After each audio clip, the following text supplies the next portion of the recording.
Nevroza 2026 لگلی بندست پیروز به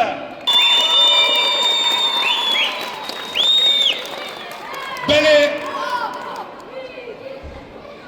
سوزکی مدایه نوروزا 2026 مد سکن دا مد گردن کریه لیلما و امامه کمه دایکا گلی حوالن می جوان گلی می برومت بدل و جان لسر ناوی رخصنامه باجر از وصلاف دکم دبیجون خیر هاتن سر سرا سر چاوا هاتن نوروز دعوت پیروز بید